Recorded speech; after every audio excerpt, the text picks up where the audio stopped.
It is 8 o'clock on a Sunday night. You know what that means? It means it's time to walk you through some of the big stories that made headlines during the week. It is time to engage with you. It is time to give you context. It is time to give you perspective. It's time for It's Topical.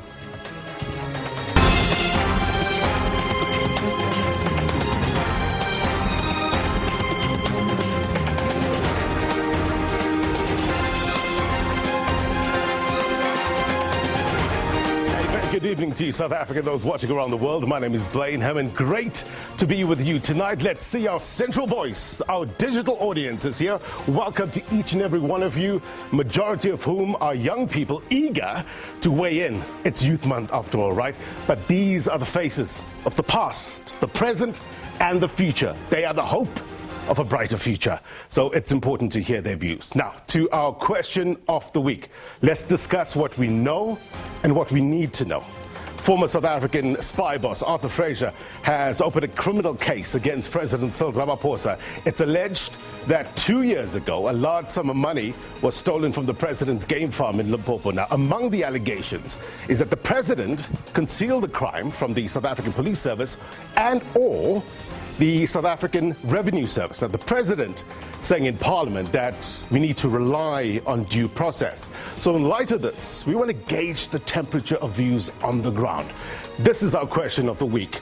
What do you make of the criminal allegations leveled against President Cyril Ramaphosa? Simple question, complicated answers. Walk with me while we discuss what you are saying. Please engage with us at It's Topical SABC. You can also give us a call. I'd love to take your calls on air. 011-714-5958. That's the number to dial. Now, with regards to these allegations that the president got people talking, right? Some even asking for the president to step down. We went to the streets of Johannesburg to get your views on the word on the street. Let's listen in.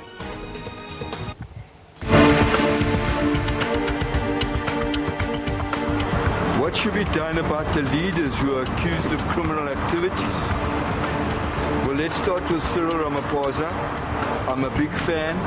He's my hero. And he, for me, is just being harassed by people who want him out. If we should do one of us to Nevozita, as Rabude, Zine as Takazi, Narine, Savazurapo.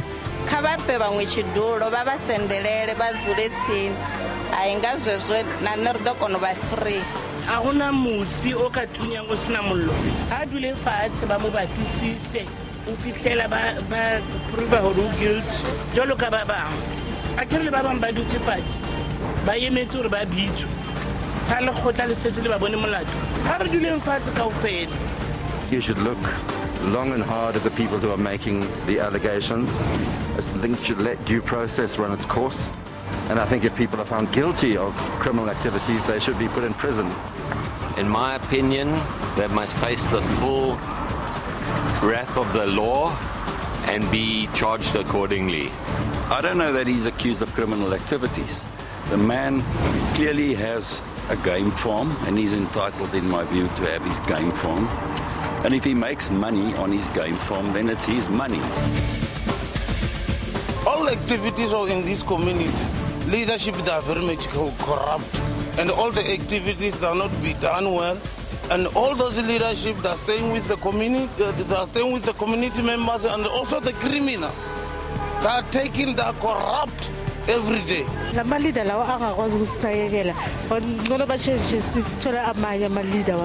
Because what I like the time behleli phansi obani abazosupport imndeni yabo so ngithi mina abaqhubeke nemisebenzi yabo until they found guilty njengelo South Africa.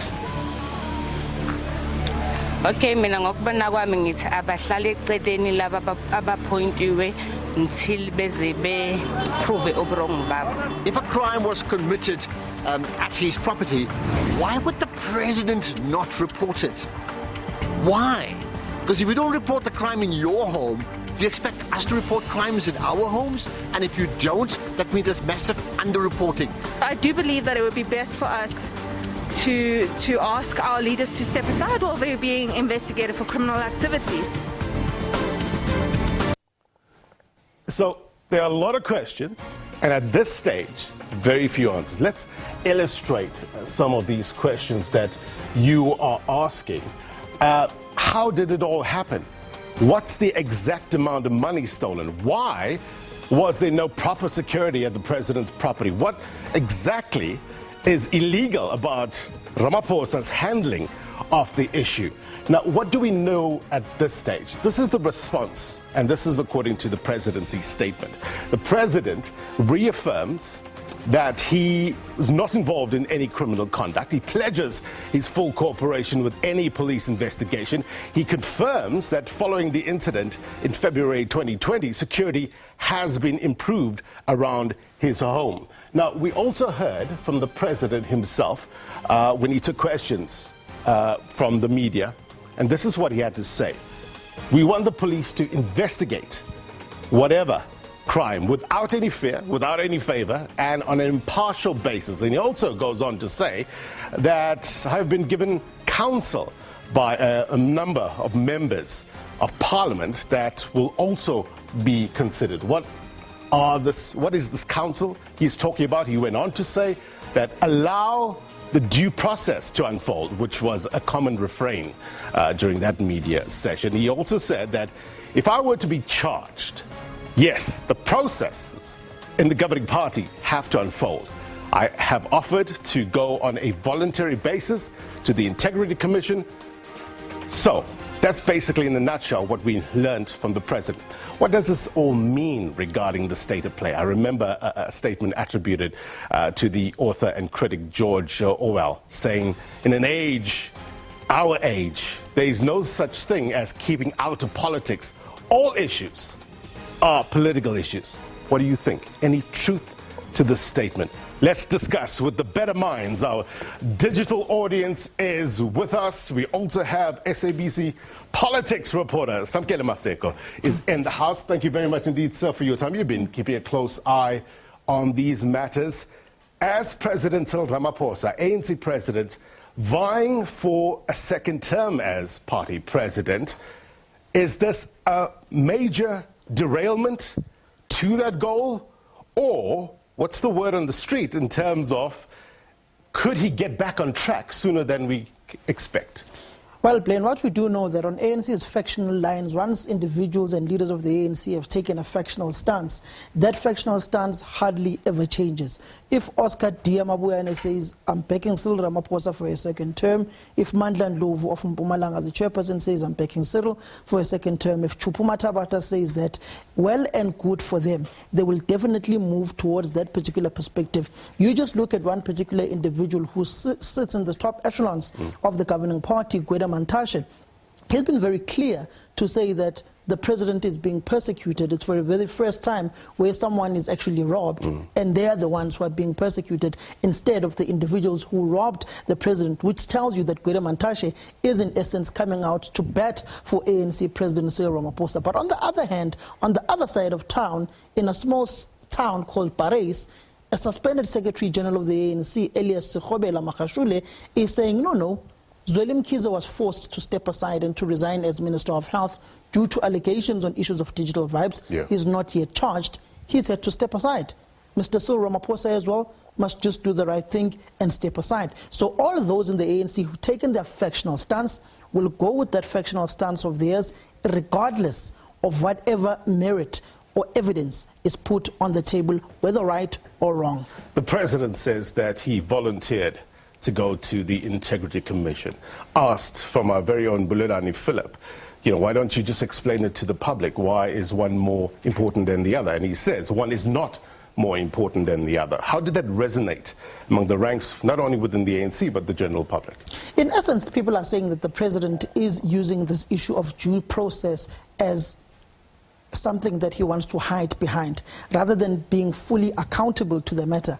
But if we juxtapose that to an issue which is largely political, but also largely legal, the president is coming from a legal perspective to say, should the South African Police Service find anything wrong, I must not be found in a manner that I've been speaking about this particular matter, which may put my legal team in jeopardy in order for them not to have pure angles to mitigate and to argue this case, as I would have boxed myself into a particular perspective, like that statement that he had sent out through Vincent Magwenya, his spokesperson. He later on said, I've been advised to speak less about this particular matter, which tells you that those people that the president deems important, that he takes their advice, they told to him, chap, keep quiet here. This has the potential of bringing your presidency down. Let's test that, bringing our digital audience here. Dr. Pamelo Marau, I understand, will give us a legal perspective. What do you think, sir, with regards to the president's stance, that refrain that we keep on hearing, let due process unfold? Right or wrong? Thank you very much, Blaine, and good evening to everyone. That statement has become quite a rhetoric of late. My view on this is that if there is criminality against anyone including the president himself, then due processes should follow, and we should see them being followed accordingly. Because whether you are the president of the republic or whatever, the rule of law dictates that everyone should be held accountable. Even if you are the president of the republic, you must account. Melusi, with regards to the president's stance in this matter, his handling of this, what's your view? Good evening, Blaine, and to everybody else. Essentially, the president is playing politics in a very politically volatile situation for himself. He seems to be caught off guard by these allegations, and it's now a question of holding out until such time that he can be elected. But that aside, this is a very troubling situation, because the president is an individual that has paid a lot of lip service to anti-corruption and issues of integrity as well as transparency, and that he's trying to restore the glory days of a public service. So in light of that, we have to then ask ourselves the question, is he behaving in a manner that is in keeping with what he says? So is he, in other words, being transparent? So far, many people are saying no. Is he holding back, which is an indication of somewhat dishonesty? Perhaps it's so. But more importantly, is he using his power to hold on, or at least to oversee processes that are currently unfolding? That is also seems to be something that's happening. Marcinta, your take with regards to how this issue is resonating among people. You heard the EFF leader, Julius Malema, calling out certain religious leaders for their stance in this. What's your view on how people are handling this as opposed to how they came out against the former president? If you can unmute, sir. There we go. Thank you very much.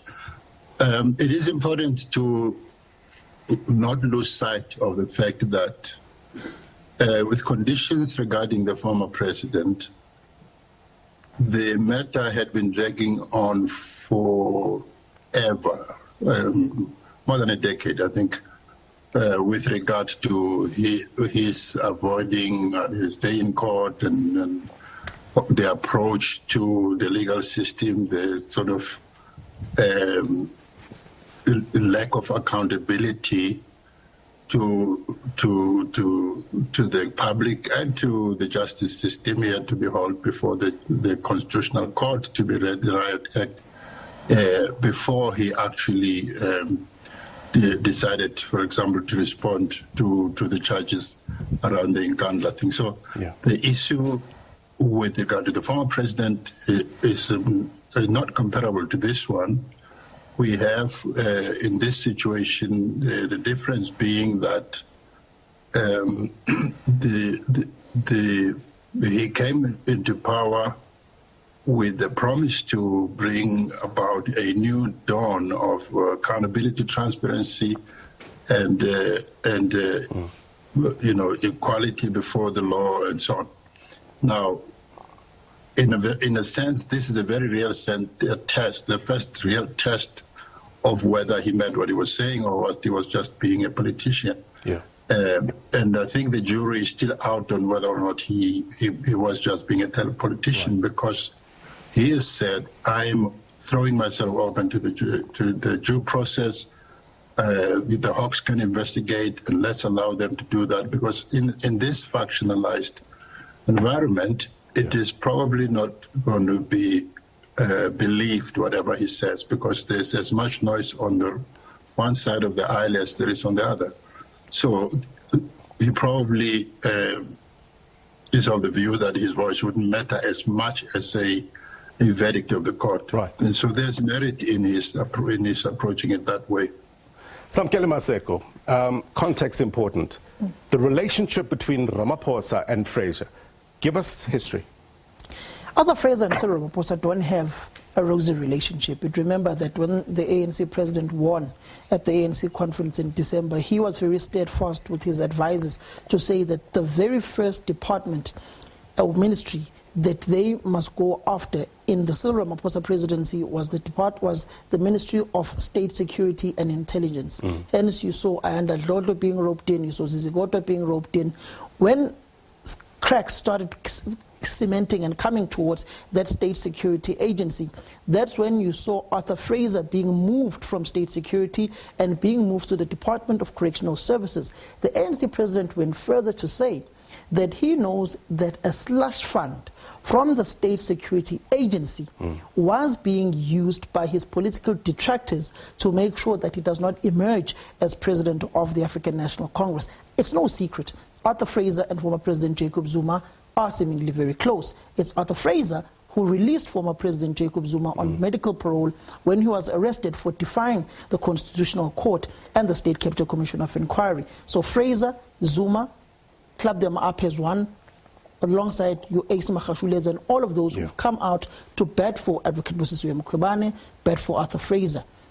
Ronald Lamula is an interesting character in this diagram of Arthur Fraser, because it is Ronald Lamula whom was in charge of the Ministry of Correctional Services when Arthur Fraser was the Director General.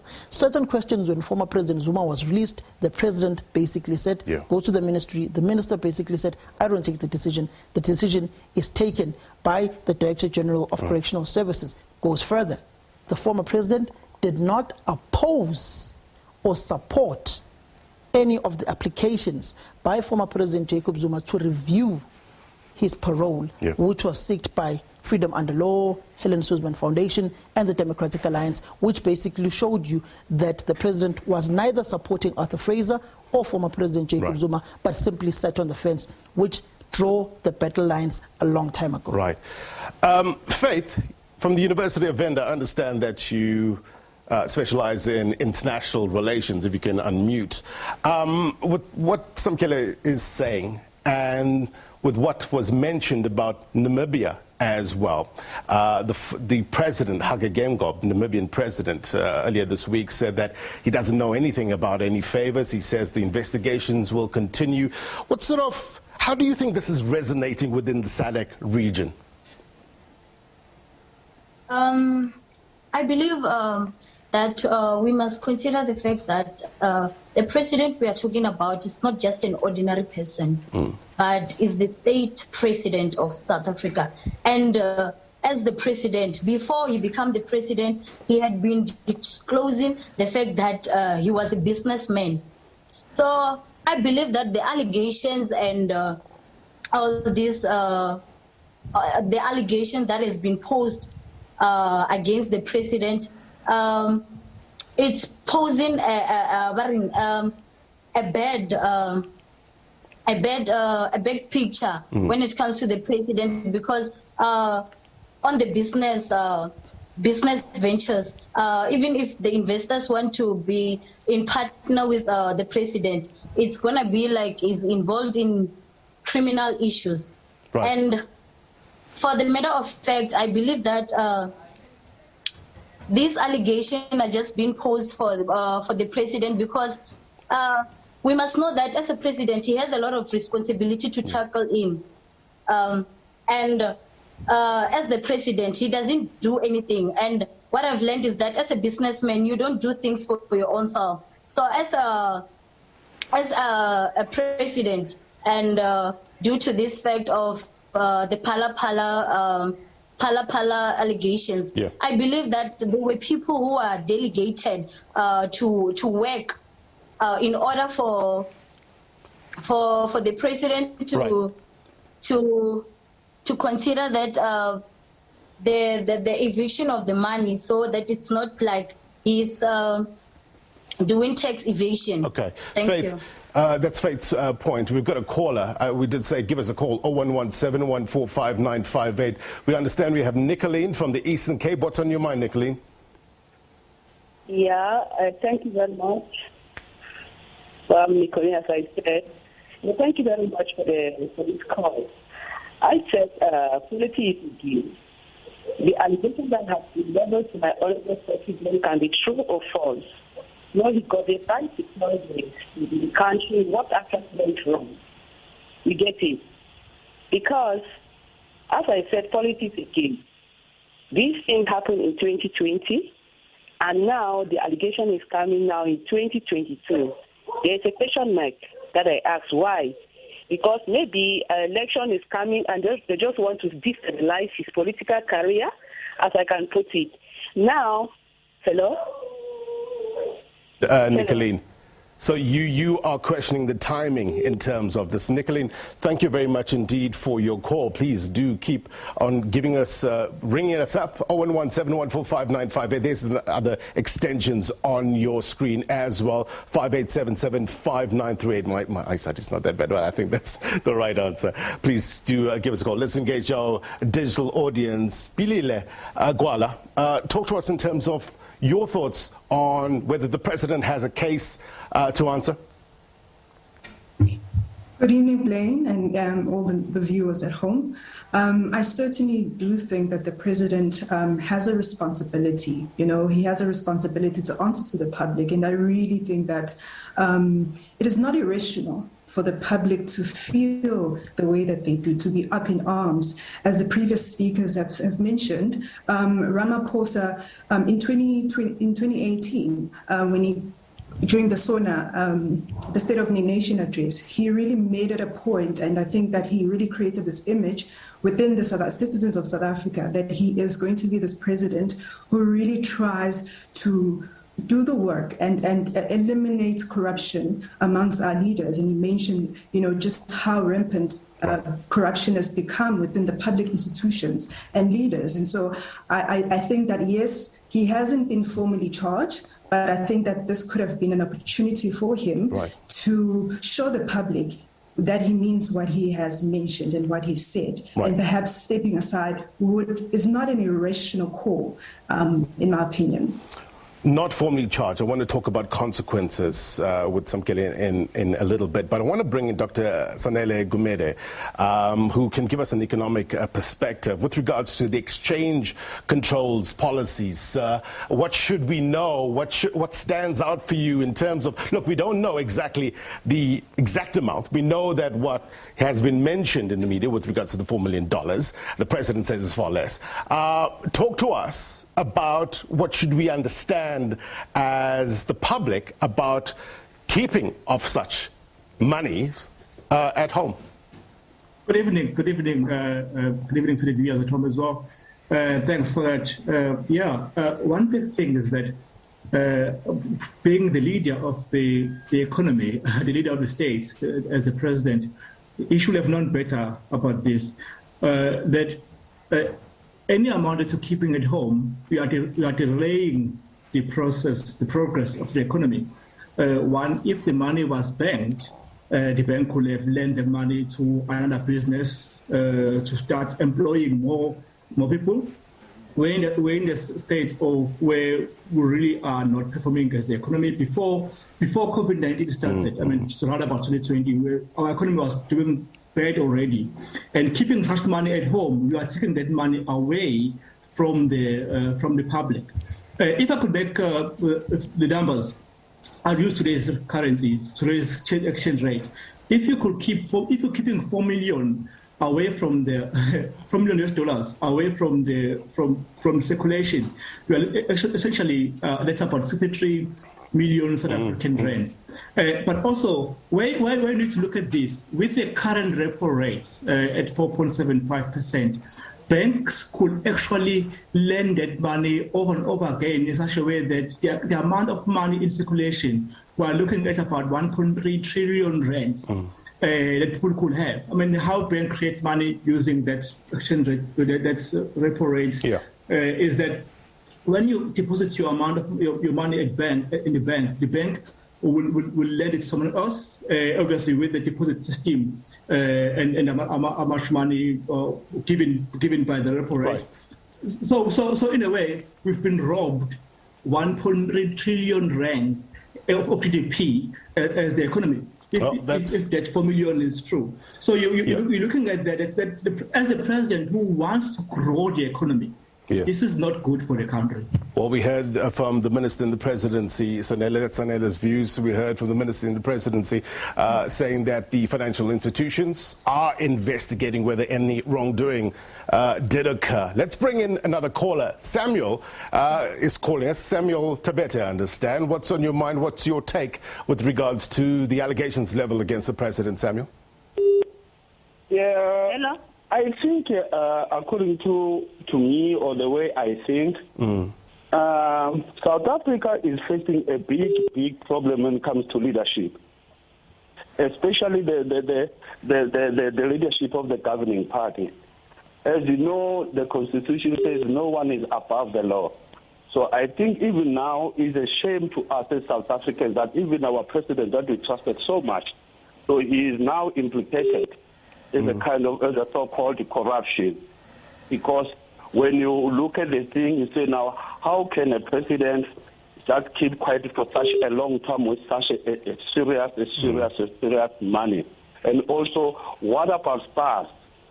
All those questions we must ask ourselves. The SAPS kept quiet about this. Even also, the Department of Justice knew about this and they kept quiet. All of a sudden now, they introduce this thing because there comes the election. Then you ask yourself, is there anyone who is right, who is corrupt-free in the ANC government? Well, it's a question itself. Samuel, thank you very much indeed for your thoughts there. Obviously, as we keep on saying that, these are still under investigation. We have another caller. Who's on the line? Mtombuti. Very good evening to you. Yes, good evening. I think Mr. President should be given a chance. Mr. President has done a lot for the country. So I think those are just allegations to distract him from doing a good job. So I think the President should be given a chance.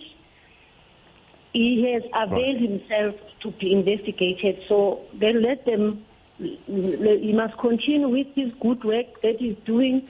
We are proud of him. We are seeing the change.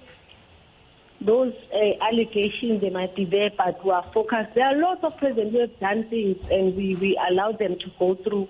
Let him continue till the elections, and we are seeing the progress. We are very happy with most of the things in the country.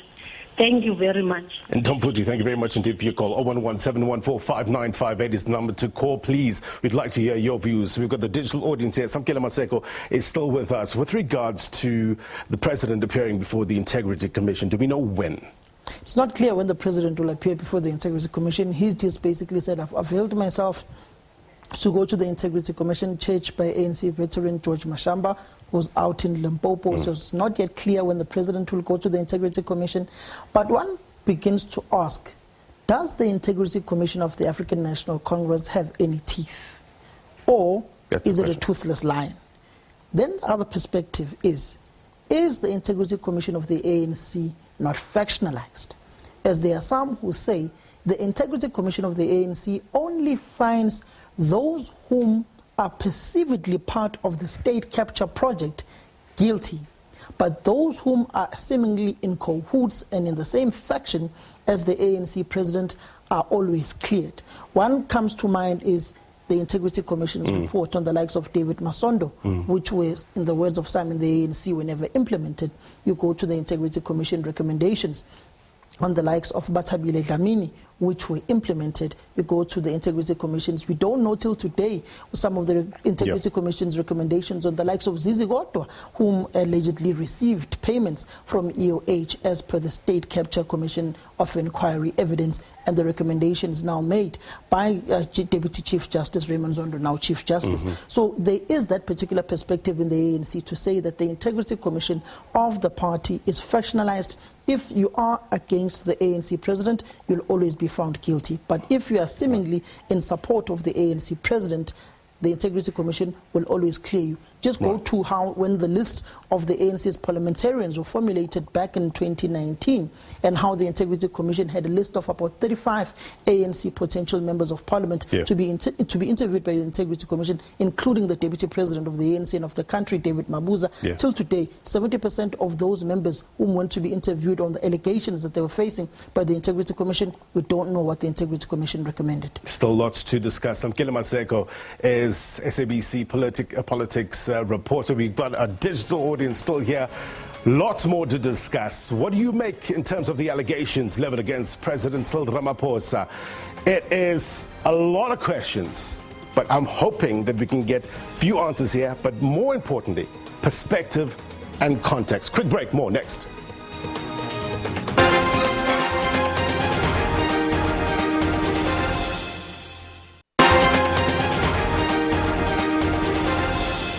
Welcome back. You're watching It's Topical. It's a program that puts you, our viewers, at the center of the discussions. Please have your say with regards to the burning issue of the week. You can interact with us on all our social media platforms. It'll come up on your screen during the course of today's program. We're asking you with regard to the allegations leveled against President Cyril Ramaphosa. We ask you to give us a call, 011-714-5958, and there are all the extensions as well. We've got Makudu from where this all took place in 2020 from Limpopo. What's on your mind? Yes. Go ahead. Yes, thank you for taking my call. I think first of things that we must look at the president, how he strategized these things. He started by fixing the judiciary.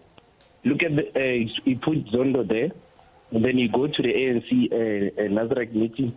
They come up with a strategy of saying if he's got pending cases, step aside.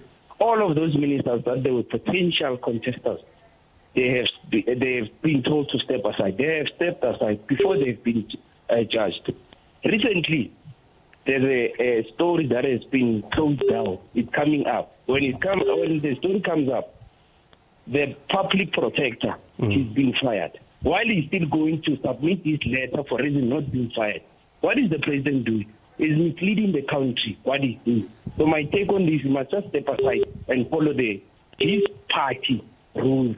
That's saying when you are facing allegations, step aside, fix your matters and come back. Now because the elections are coming in December, he's trying to close all the gaps. That's my point on the president. Makudu, thank you very much indeed for your take on the matter.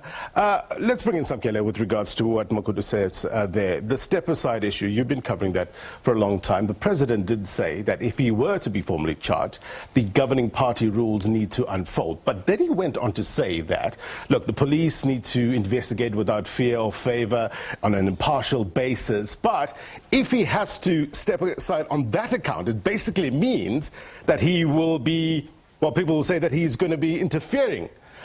How do you see that logic? What he says he doesn't. He's not going to obviously interfere. That's what he says.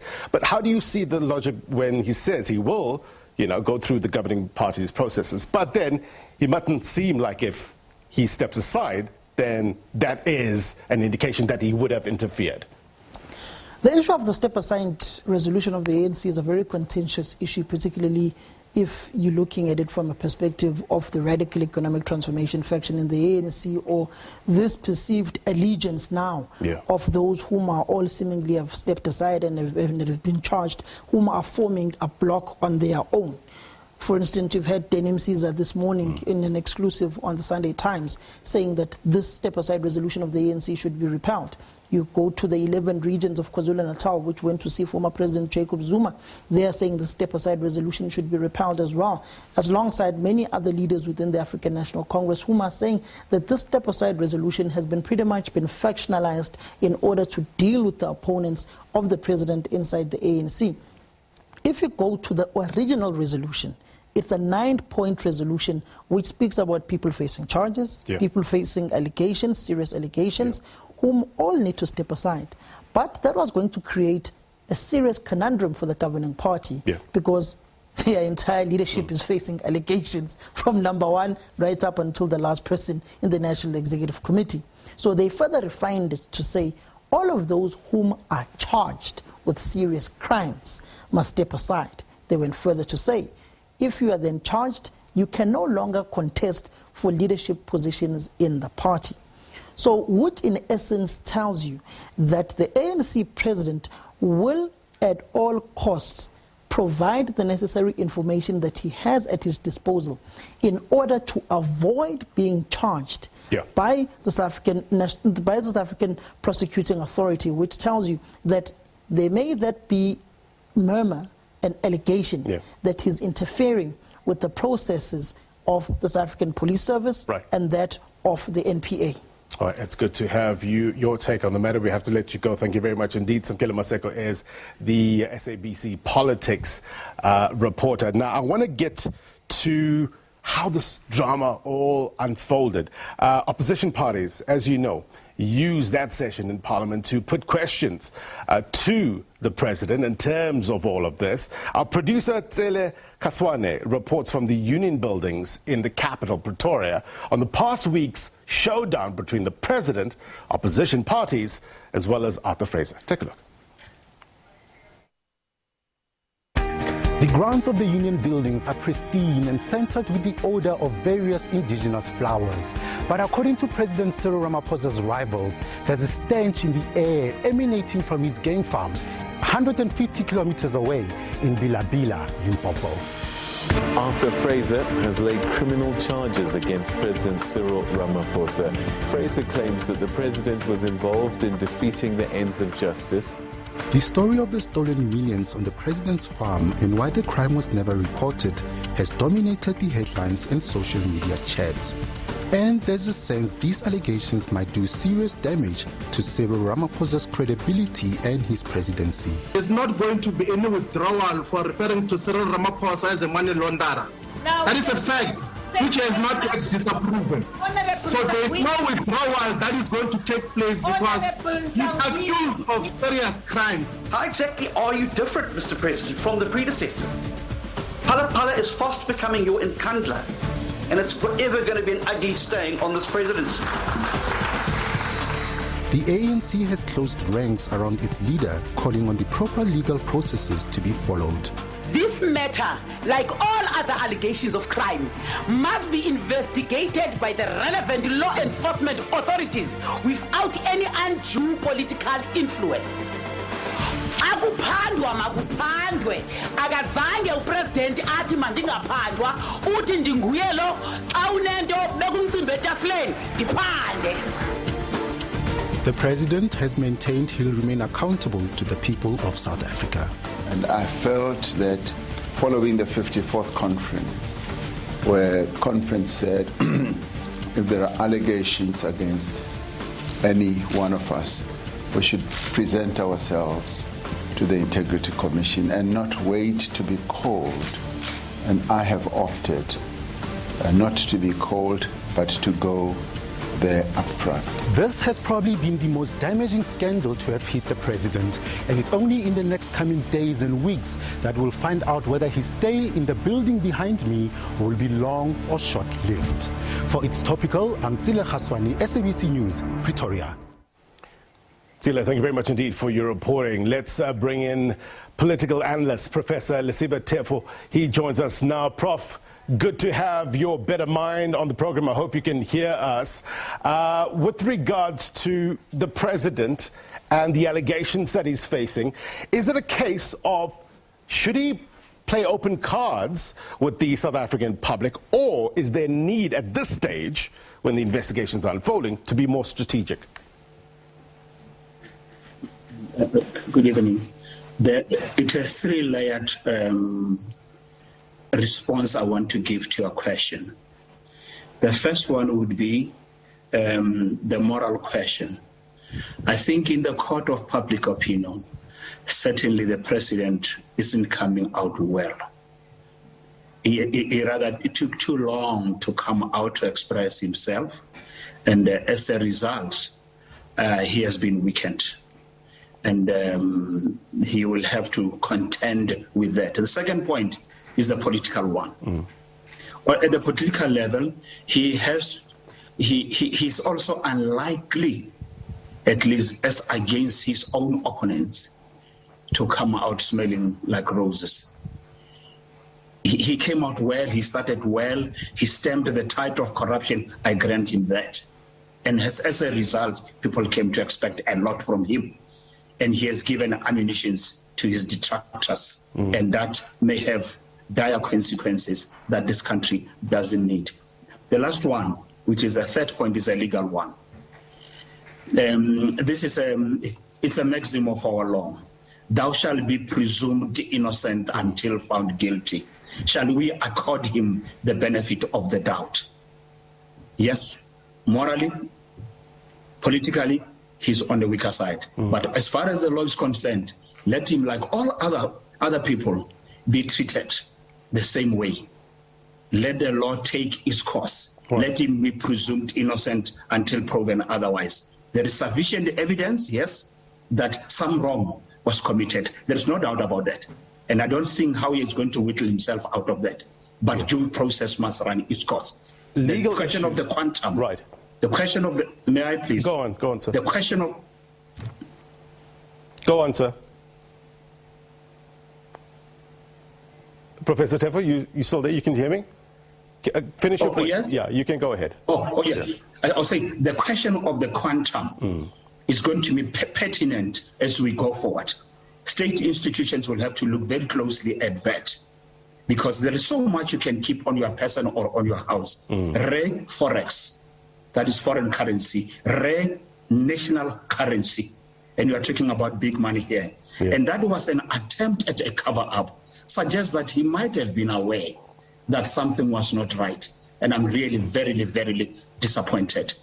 He upped the standard, and we had hoped he would live up to it. And unfortunately, he has given his detractors some ammunition. I just want to talk a bit more about that with regards to, look, the legal issues are one hand, but the optics and the court of public opinion, the optics of having this large sum of money, we don't know exactly how much. We know what the number is floating around in the media, but the optics of having such a large amount of money from president's property, how do you think that will resonate? How should South Africans digest that? That's exactly where I started. I started with the moral aspect, and I said, in the court of public opinion, he hasn't acquitted himself well. He's almost found guilty as far as that is concerned. He should have done better. He's much cleverer and wiser than I am. He probably didn't make peace with the possibility that if it should come out into the open, consequences might be dire. When you engage in criminal conduct, you must reconcile yourself with the possibility of bearing the consequences of your decisions and your actions. That's the first part. The second part relates to politics, right, including his own party. But I'm averse to venturing into that too much, because then you get tempted into playing into the game or the sphere of factional politics of the ANC. And I allow other people to do that. I'm more interested in what impacts the nation, what retards us from moving forward as a nation. And a lot was expected from my president. Right. And he started well. Unfortunately, he has got many own goals. And this one might be the catalyst of his presidency. I want to talk more about how consequential that is. Professor, stand by. I want to bring in our digital audience and get their take. Advocate SABC, let's bring you in with regards to the strategy that the president is taking, allowing due process to unfold. You agree with that part, or should the president come out and say, look, this is what happened, 1, 2, 3, and play open cards with the South African public? What's your take, Advocate?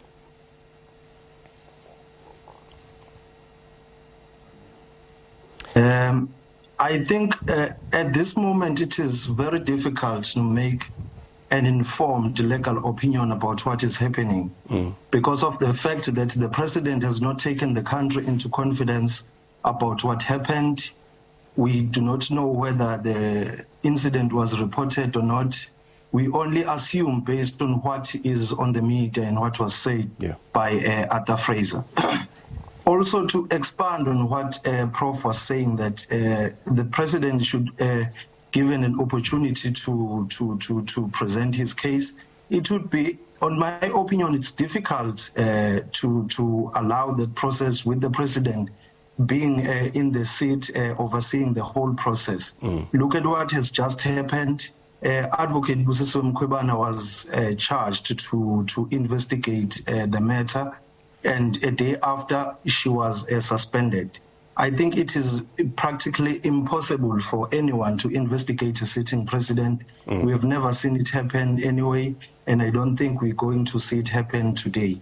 So I think in order for the president to allow the cause to run, he must step aside and allow someone else to oversee the SAPS, the NPA, as well as the public protector. Thank you very much indeed for your thoughts. So let's bring Komana Pearl from the University of Venda. As a young person, it's Youth Month after all. How do you feel when you first heard that the president is facing these allegations and the prospects for the future, although obviously the investigations need to go ahead. But when you first heard it, how did that make you feel as a young person living in South Africa? Thank you very much for the question. Greetings to my fellow members in the digital platform. Greetings to the presenter and everybody that is watching from home. First and foremost, I must say I was not surprised because Ramaphosa is not the president that we thought he was. But this is primarily because of the white monopoly capital and the media platforms that are actually run by the white monopoly capital, which at most gave us an image that he's the president of the new dawn.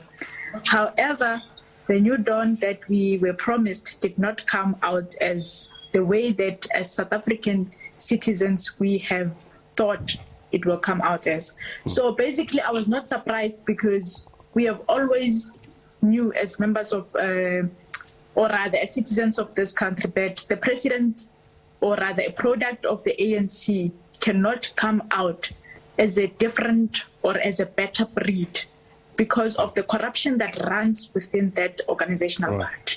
Let's bring in Kenny. Kenny, your thoughts? Well, I'd like to believe that when we all first elected Cyril Ramaphosa as our president, we thought he was going to be a breath of fresh air and he was going to bring change to our country. However, that hasn't been the case. Over the years, Ramaphosa has been linked with a number of scandals as well as a number of criminal investigations, such as the Marikana and currently we have the Pala scandal, just to mention a few. However, in regard to the finances, Ramaphosa should have never kept such a huge amount of money in his Pala farm. And it makes us ask ourselves, was it the first time that he had kept such a huge amount of money in his Pala farm now? And you have to ask yourself, or is that the only amount of money that he's keeping aside? Because to be honest, there is a certain law that states that a person shouldn't carry around such a huge amount of money since that actually disables our economy. There's a one should ask himself where Go on. One should ask him or herself where this money is coming from and where it was supposed to go. All right, Kenny, thank you very much indeed for your thoughts. Bongani, I'm going to come to you in a short while. I'm going to bring in Professor Teffo back into the conversation. Should the president step down, sir, while the investigations continue? But look, I would go along with that idea at a time when he is charged. Let's not confuse matters here, by the way, deliberately and intentionally, distorting facts to advance certain agendas. A case is opened. He hasn't been charged. He hasn't appeared anywhere yet, vis-a-vis other people who appeared. And as per the ANC policy, then they had to step aside. Wait until that moment. Let's see how he's going to come out. And he has already hinted at the possibility of stepping aside. And I would be happy, once charged, that he does exactly that. Live by that maxim that you can, at the same time, will it to become a universal law. Whether in your own favor or that of another, just make sure that you uphold such a maxim. Right. Let's look at the president's options at this stage in terms of how he's handling it. We've got your views in terms of your initial thoughts, but what can he do to, I don't know, get in terms of the public opinion out there? How can he rectify that if it is the case that people are disappointed in him? What do you think are his options?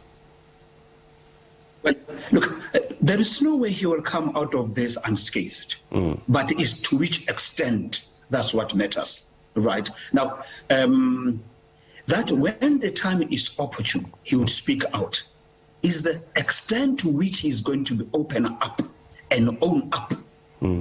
Yes, people are more forgiving than we think they are, and for now, it's just open cut when the opportune moment comes. Yeah. Tell us exactly what happened and why you didn't do certain things as people expected. Based on that, we shall make our own judgments. But other than that, those many are conjectures driven by other things. But I leave the people have their right to their own opinions. Right. But let's not confuse the people out there. Right. First, he must appear. He must be judged. Right. After that, I would want to see how he's going to come out. And I'm sure he will, if needs be, step aside. Right. And that would be to his credit. Facts matter. Context matters, Professor. No doubt he hasn't been charged. We'll wait until that process unfolds. I want to bring in Bongani from our digital audience with regards to what you heard the professor saying. Wait until the process unfolds. You agree with that? Then make your judgment. Thanks for the opportunity and greetings to everyone. We can wait for the process to unfold. That's just the legal process.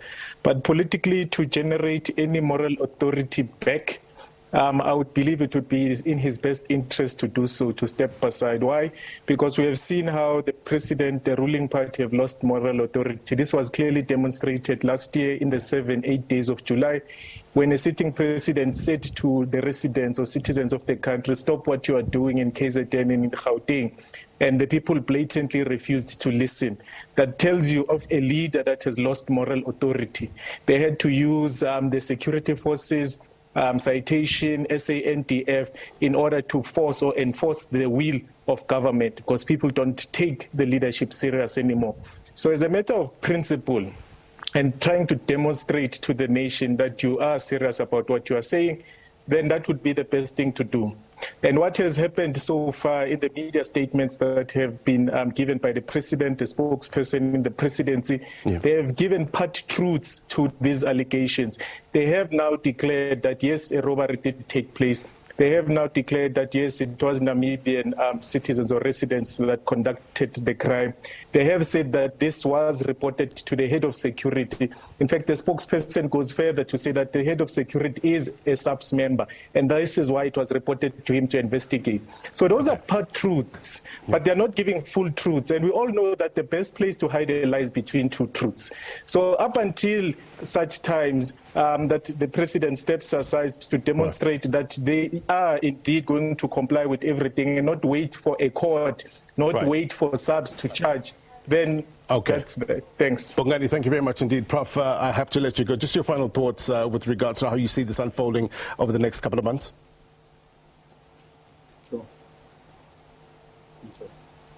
All right. I think we lost the professor. Thank you very much indeed I'm here. Prof, just your final, just very briefly, your final thoughts on how you see this unfolding. Oh, it's going to be big. It's going to be very difficult, and I never hoped that I would live to see this day. It's a very difficult period for the president. How he's going to navigate it is anybody's guess. Right. And I think it's a very trying period for him, the family, his allies and advisors. But come out, Mr. President, tell the people of South Africa exactly what transpired. People are more forgiving than you think. You have done it fairly well. You had your own goals, but are they sufficient to warrant your demise? I'm not sure. Professor Teffo, good to have your better mind onto the program. Thank you very much indeed for the perspective. Thank you very much indeed for the context. We asked you to send us your views at It's Topical SABC. We're also on Facebook. This is what you had to say. Let's bring it up, see what you had to say with regards to our question. Tyler says, I'd like how the president stuck to the script on Phala. He did not. Phala. He remained resolutely focused, and he offered no window for any speculation and no piece of information that could be blown out of proportion and sensationalized. Let's take a look at more of your comments. Mr. President, if South Africa's institutions are corrupted, captured, coercive, it matters not if you appear or not appear before commission, says Paul. Cyril Ramaphosa is clean. Democracy is destroying South Africa.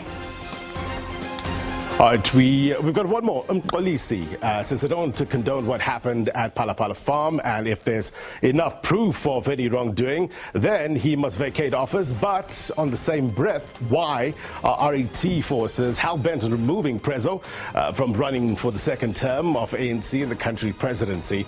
What are they afraid of, says Mkolisi. We thank you very much indeed for your time. Digital always. Digital audience.